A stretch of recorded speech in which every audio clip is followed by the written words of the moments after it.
축복의 경계선 시리즈 마지막 시간에 주시는 하나님 말씀은 신약 성경 중에 사도행전 4장 5절에서 12절 말씀입니다. 신약 성경 192면이 되겠습니다. 신약 성경 192면 사도행전 4장 5절에서 12절 말씀 봉독할 때 살아계신 주님의 음성을 들으실 수 있기를 바랍니다. 이튿날 관리들과 장로들과 서기관들이 예루살렘에 모였는데 대제사장 안나스와 가야바와 요한과 알렉산더와 및 대제사장의 문중이 다 참여하여 사도들을 가운데 세우고 묻되 너희가 무슨 권세와 누구 이름으로 이 일을 행하였느냐? 이에 베드로가 성령이 충만하여 이르되 백성의 관리들과 장로들아, 만일 병자에게 행한 착한 일에 대하여 이 사람이 어떻게 구원을 받았느냐고 오늘 우리에게 질문한다면 너희와 모든 이스라엘 백성들은 알라. 너희가 십자가에 못 박고 하나님이 죽은 자 가운데서 살리신 나사렛 예수 그리스도의 이름으로 이 사람이 건강하게 되어 너희 앞에 섰느니라. 이 예수는 너희 건축자들의 버린 돌로서 집 모퉁이의 머릿돌이 되었느니라. 다른 이로서는 구원을 받을 수 없나니 천하 사람 중에 구원을 받을 만한 다른 이름을 우리에게 주신 일이 없음이라 하였더라. 아멘. 조직신학자 벌코프는 인간을 치료 불가능한 종교적 존재다, 그런 말을 했습니다. 그 말은 바꿔서 말하면 이런 말이 돼요. 인간은 불치병적으로 종교적이다. 인간이라면 누구나 다 종교적 본능이 있다는 겁니다.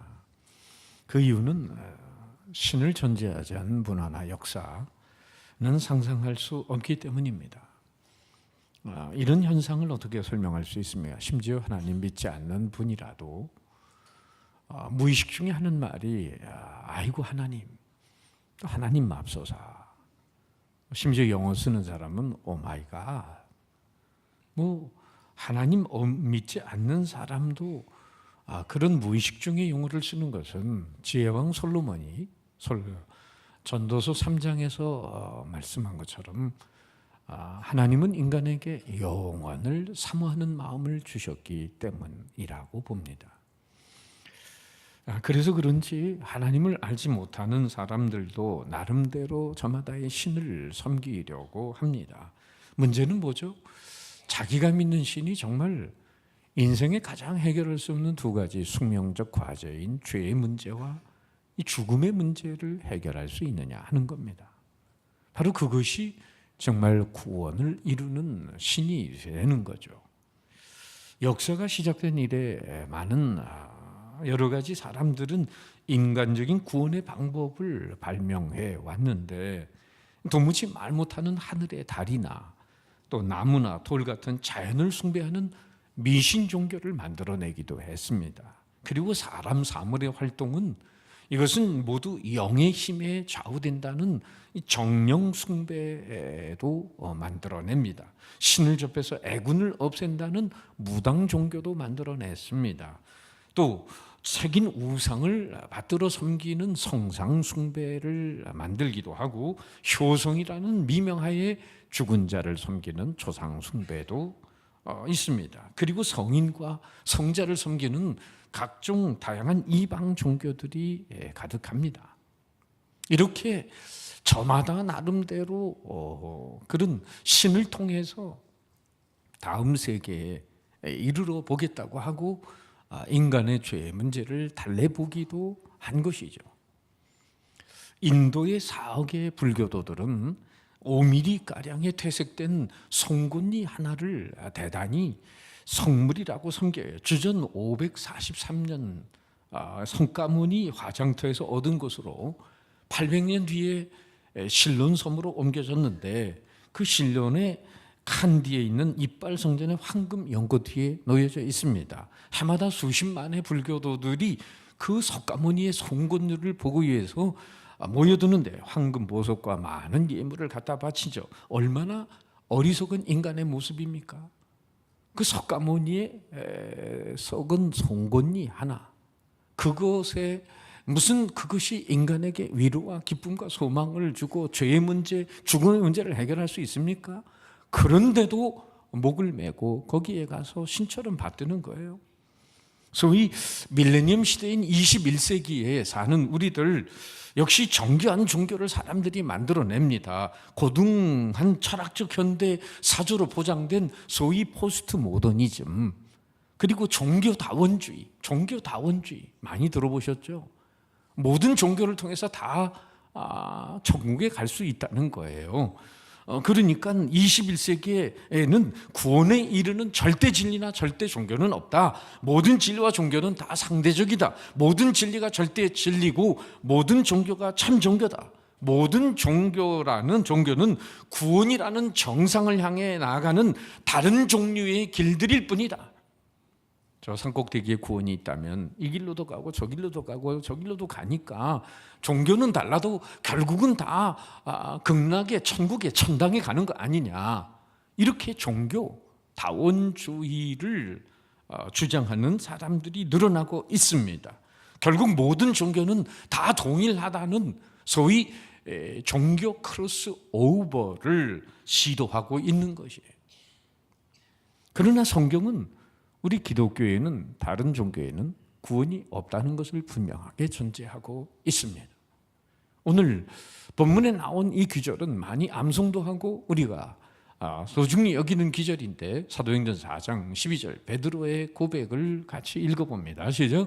다른 이로서는 구원을 받을 수 없나니 천하 인간의 구원을 받을 만한 다른 이름을 우리에게 주신 일이 없음이라 하더라. 예수 외에는 다른 이름으로 구원받을 수 없다는 것을 분명하게 천명합니다.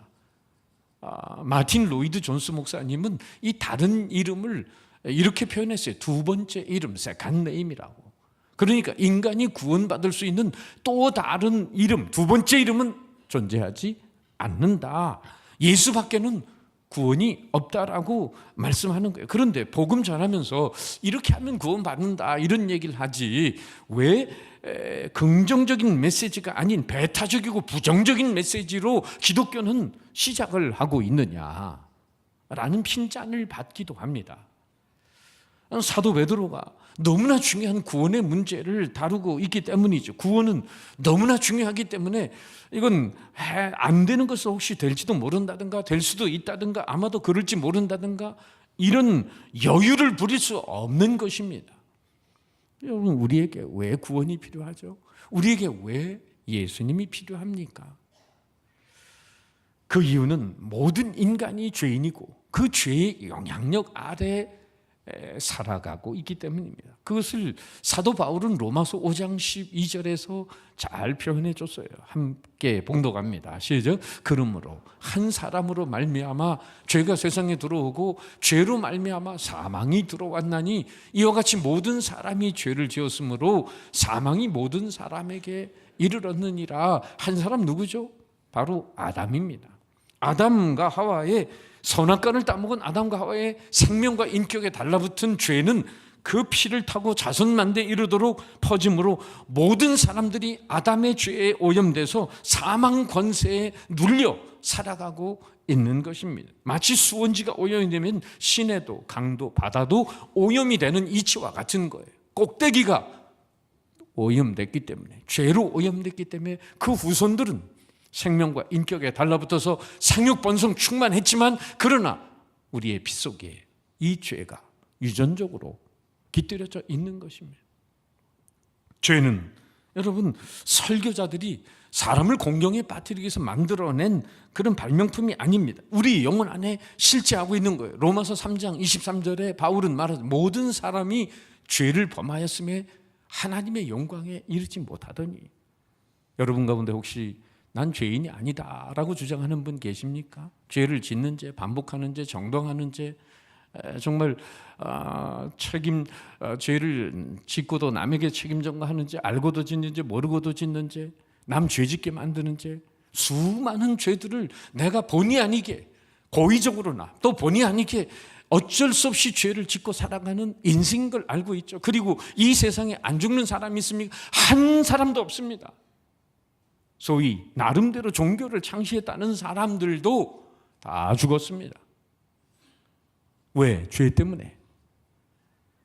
죄는 우리의 삶에 심각한 결과를 가져옵니다. 하나님과 죄는 분리를 시킵니다. 태어나면서. 그래서 하나님 알지 못합니다.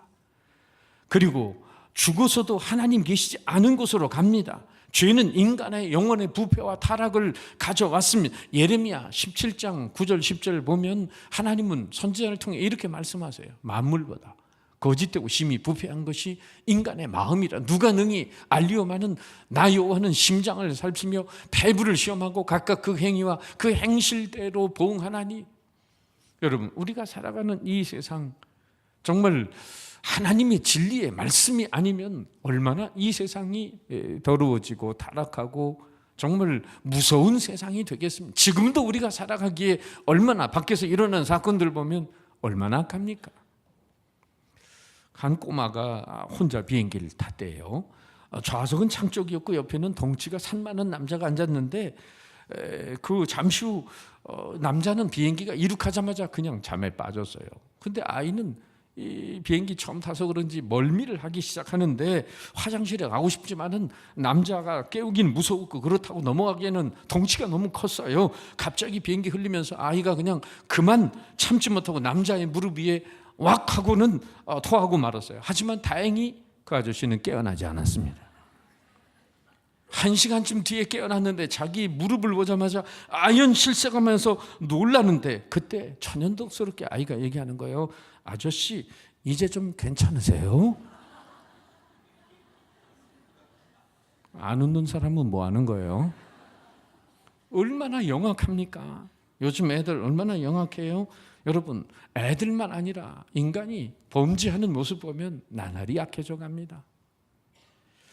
정말 죄는 인간의 삶을 혼돈과 무질서와 무지로 몰아가고 있습니다. 죄로 말미암아 인간의 삶이 혼돈한데 사람들에게 난 당신이 지금 지난 여름에 한 짓을 알고 있다, 이런 편지를 보내면 다 도망간다는 거예요. 우리 양심이 우리 안에서 내가 죄인인 것을 스스로 증거합니다. 오늘 밤잠을 못 자는 사람이 있어요. 수면제나 신경 안정제를 먹지 않으면 잠을 못 이루는 사람이 있어요. 커피 때문이 아니라 양심이 계속해서 네가 10년 전에 그렇게 추한 죄를 짓고도 네가 발 뻗고 잠잘 수 있냐? 양심이 찌르는 거예요. 20년 전에 네가 그렇게 나쁜 짓 하고도 발 뻗고 잠잘 수 있냐? 양심이 자기를 찌르면서 잠을 못 이루는 겁니다. 죄는 이처럼 있어도 되고 없어도 되는 이런 것이 아니라 죄는 우리의 마음을 부패하고 혼돈케 하고 양심의 가책을 주고 하나님부터 분리시키고 괴리를 시킵니다. 아울러 죄는 사망을 가져왔습니다. 죄는 이처럼 인간의 현세적인 삶을 파괴할 뿐 아니라 우리를 죽게 만드는 거예요. 생로병사가 사실은 죄 때문에 우리에게 찾아오고 있습니다. 로마서 6장 23절, 죄의 삭은 사망이요. 죄의 삭은 사망이요. 어떤 사람 통계를 내보니까 이 세상에 가장 확실한 통계가 있더랍니다. 그것이 모든 사람이 다 죽는다는 겁니다. 죽은 만큼 민주주의가 확실하게 실현된 게 없어요. 여러분, 모든 사람이 죄인이라는 거죠. 죄는 죽은 후에 심판을 가져옵니다.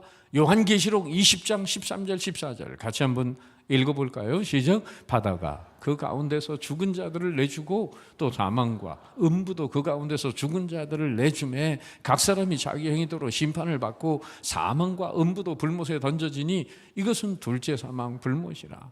여러분, 인생 살기 어렵다고 자기 목숨 끊는 자살을 하든지 정말 이런 남의 생명을 살인한다든지 죽으면 끝이다, 그렇지 않습니다.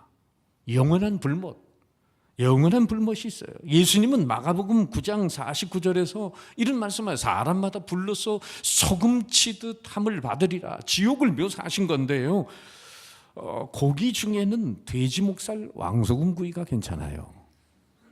그런데 돼지 목살임으로 소금구이 해먹으면 맛있지만은 여러분, 사람이 지옥에 떨어져가지고 정말 소금 치듯 그렇게 튀고 있다라고 생각하고 튀겨진다는 생각을 하면 정말 아찔합니다. 18세기 미국의 대1차 각성 운동을 일으켰던 조나단 에드워드 목사님은 죄인들의 모습을 이렇게 묘사했습니다. 인생이란 거미줄에 붙어있는 벌레와 같다. 그런데 그 밑에는 이글거리는 불이 지금 기다리고 있다.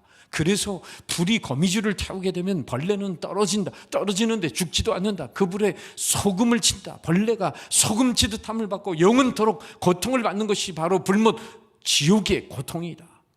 이런 설교를 듣고 정말 그 당시에 사람들은 내 발은 떨어지지 않게 해달라, 내가 붙은 거미줄 타버리지 않게 해달라고 고통을 느끼며 회심을 하며 그들이 회개했어요. 미국의 대각성 운동이 그래서 일어났어요. 이처럼 죄를 가지고 사는 것은 너무나 위험하기 때문에 우리는 구원을 받아야만 하는 것입니다. 그러면 죄와 저주와 죽음과 지옥의 나락으로 떨어지는 인생은 어디서부터 구원을 받을 수 있는 것입니까?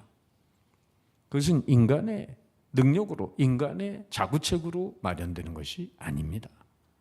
사도 베드로는 오늘 성경에서 이렇게 말하지 않았어요.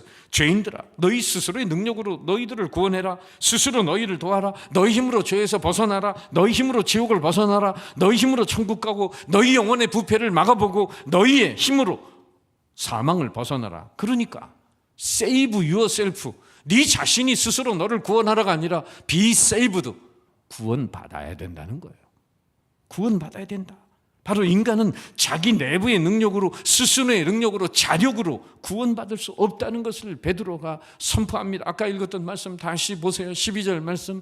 다른 이로서는 구원을 받을 수 없는, 구원을 내가 성취하는 게 아닙니다.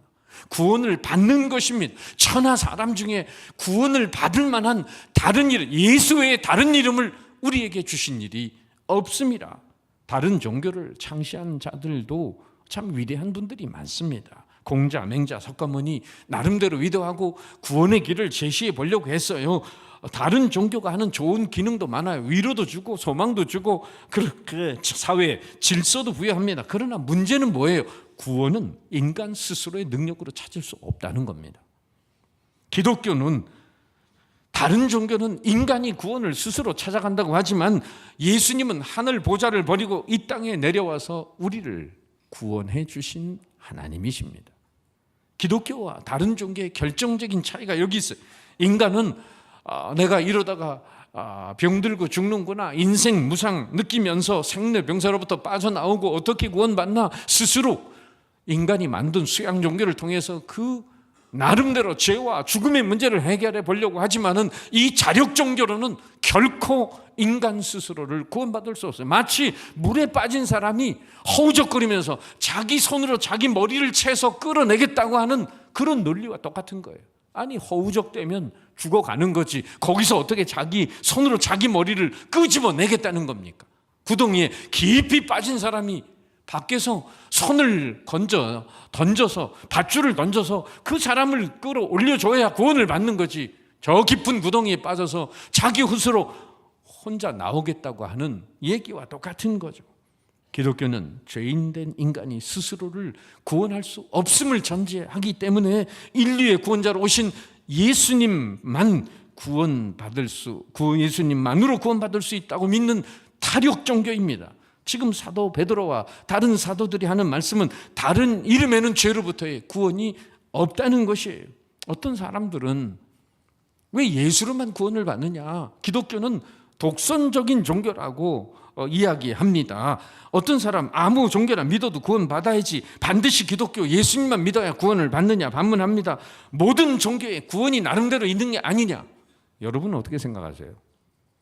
여러분도 좀 인자하게 넓게 구원의 경계선을 모든 종교에 펼칠 수 있다라고 생각을 하십니까? 기독교가 너무 독선적이라고 생각하세요? 요즘 미국 가려면 전자 여권을 통해서 그 신청만 하면은 가기가 수월해졌어요. 비자를 얻기가. 다 과거에 미국 갈 때 여러분 비자 얻기 굉장히 어려웠던 경험 기억나세요? 수입이 어느 정도 이상 돼야 되고 직장이 반듯해야 되고 그리고 범죄 기록도 없어야 되고, 그뿐입니까? 막상 대사관에서 비자를 얻으려면 쫙 저 광화문에 뒷골목에 줄을 쫙 서야 돼요.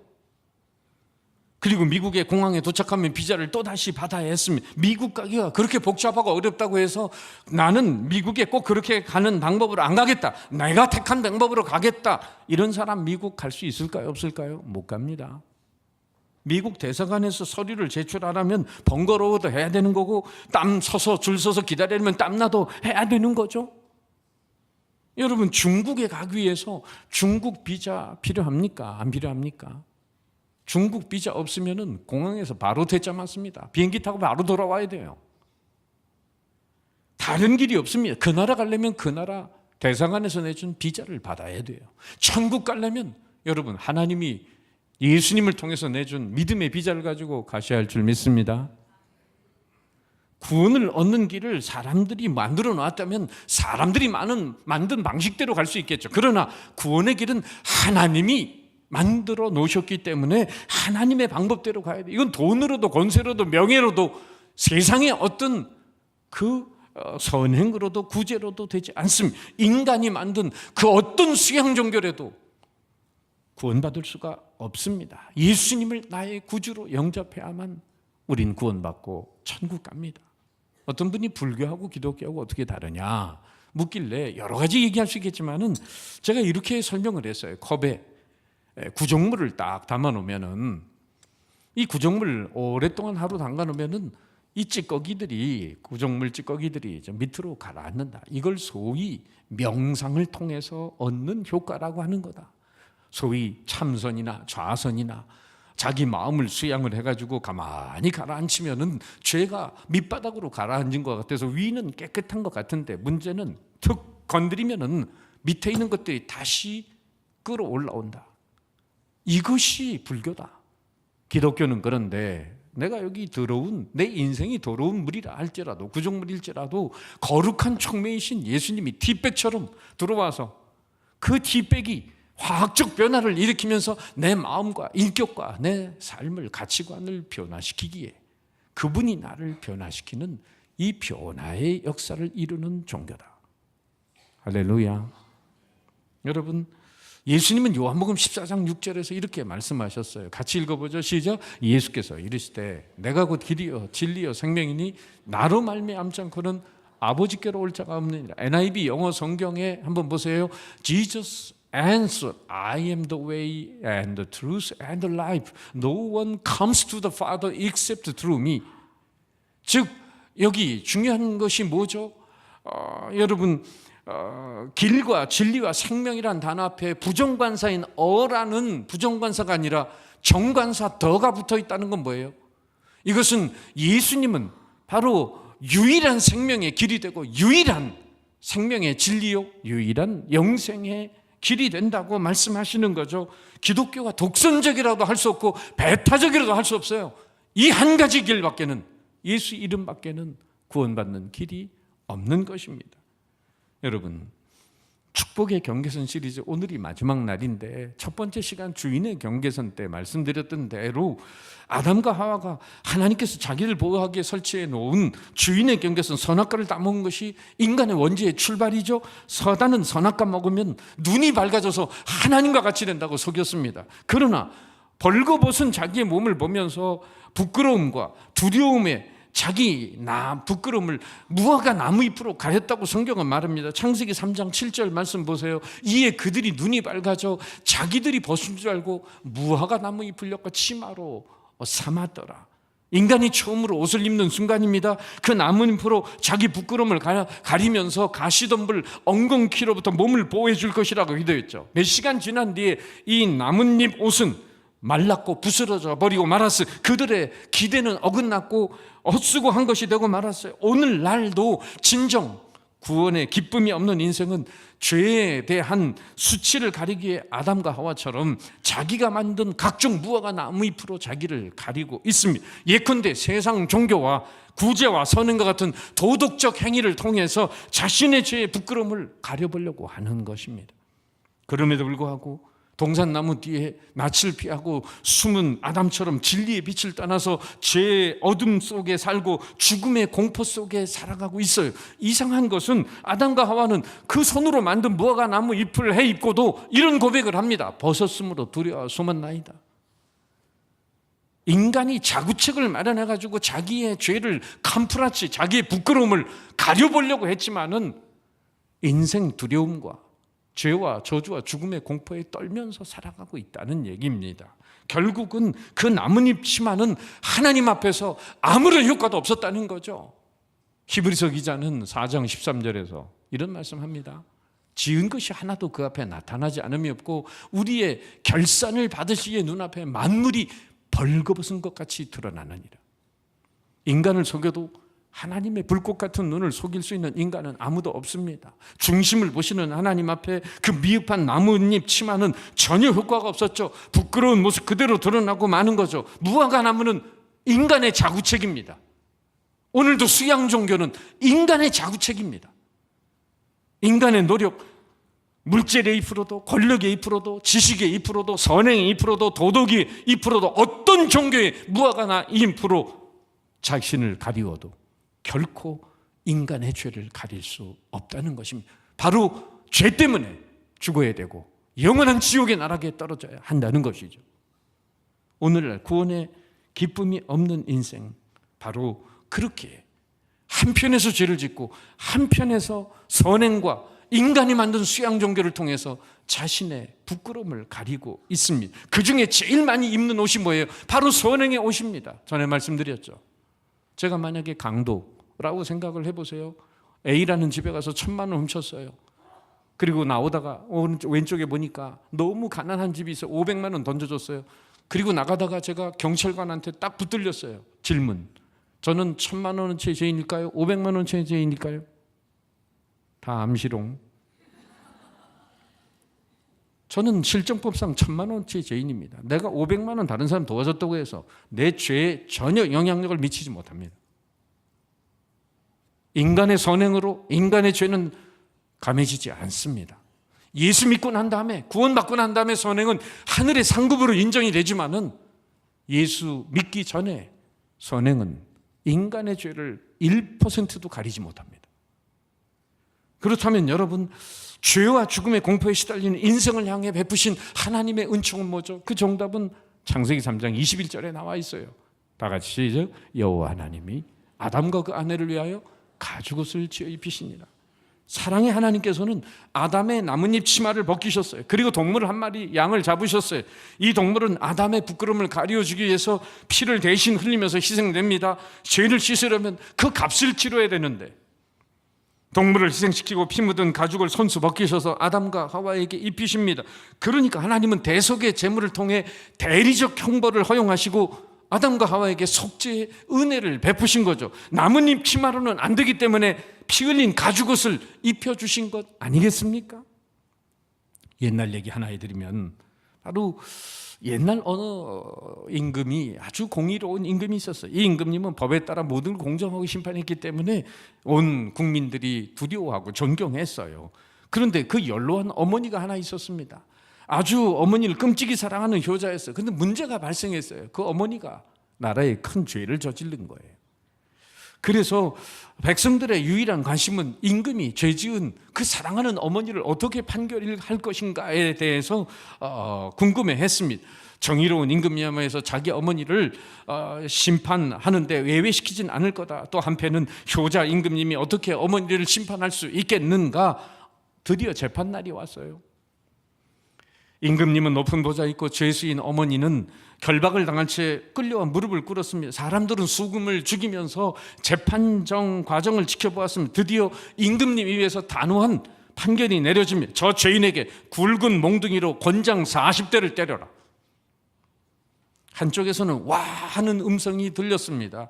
역시 우리 임금님은 공의로우신 분이다. 그러나 한쪽에서는 비난의 소리가 들렸어요. 아무리 공의롭다 해도 자기 어머니를 어떻게 권장으로 칠 수 있느냐. 저 노인 권장 40대 치면 바로 죽을 건데. 판결을 집행하기 전 건장한 청년들이 몽둥이를 들고 나왔습니다. 그들이 어머니를 치려는 순간 임금님이 외칩니다. 잠깐만 기다려라. 그리고 왕관과 왕복을 벗고는 계단을 내려와서 어머니 등을 감싸 안았습니다. 그리고 40대를 쳐라. 임금님이 어머니 대신 40대를 맞으면서 온몸이 상처투성이가 됐어요. 그러나 매는 어머니를 때렸지만 어머니를 감싸고 있는 아들 임금이 얻어맞고 공의도 세우고 자비도 이룬 것입니다. 여러분, 하나님은 공의로우시기 때문에 죄인인 인간을 심판할 수밖에 없지만 우리를 너무 사랑하심으로 독생자 예수님을 십자가에 보내주셔서 대신 형벌받게 하신 줄 믿습니다. 예수님 심판받는 우리를 끌어안고 십자가에 올라가서 못 박힌 것은 바로 예수님이 못 박히고 품에 안긴 우리로 의도 이루고 용서도 받게 하신 거죠. 그것이 바로 우리가 덧입은 가죽옷의 은혜요, 십자가의 은혜인 것입니다. 그렇습니다. 그래서 히브리서 기자는 히브리서 9장 22절에 이렇게 말합니다. 피 흘림이 없은즉 사함이 없느니라. 이 가죽옷은 피 흘리신 예수님을 상징하는 거예요. 예수님의 가죽옷을 입어야, 피 흘리신 예수 그리스도를 믿어야 하나님의 심판대 앞에 부끄러운 벗은 자로 정죄되지 않는 것입니다. 자기 공로와 행위, 나뭇잎 치마가 아니라 하나님이 가리워 주신 그 유일한 방법, 예수 그리스도의 보혈의 피로 부끄러운 죄를 가리움 당한 인생만이 죽어도 천국 가고 영생의 복을 누릴 수 있는 것입니다. 오늘 만약에 뭐로 가도 서울만 가면 된다는 이런 식의 논리처럼 타 종교에도 구원이 있다는 종교다원주의 교리를 수용한다면 그 사람은 구원의 경계선을 넘어가는 것이고 돌아올 수 없는 다리를 건너게 되는 것입니다. 예를 들어 서울에서 부산까지 가는 방법, 기차를 타도 되고 비행기를 타도 되고 자가용으로 가도 되고 길은 여러 가지가 있어요. 그러나 여러분, 천국 가는 길은 예수밖에는 없는 줄 믿습니다. 유일한 길입니다. 천국도 하나님도 한 분이고 천국도 하나고 구원의 길도 예수님 한 분뿐입니다. 바로 예수님이 천국의 열쇠를 여는 그런 그 키가 되는 천국의 비밀번호이고 그리스도가 바로 비밀번호가 돼요. 예수 그리스도. 다른 열쇠를 가지고 아무리 천국문을 열려고 해도 문이 열려지지 않습니다. 사랑하는 성도 여러분, 오늘 여러분에게 소개한 이 두 구절 말씀을 꼭 붙들고 예수로 구원받고 예수로 천국 가고 예수님으로 오늘 사도행전 3장에 안진병을 일으킨 그 부활의 능력으로 예수 이름의 권세로 어떤 질병도 나으시고 하나님의 축복 안에 사시기를 주의 이름으로 축원합니다. 나는 길이요 진리요 생명이니 나로 말미암지 않고는 아버지께로 올 자가 없느니라. 사도행전 4장 12절. 다른 이로서는 구원을 받을 수 없나니 천하 사람 중에 구원을 받을 만한 다른 이름을 우리에게 주신 일이 없음이라 하였더라.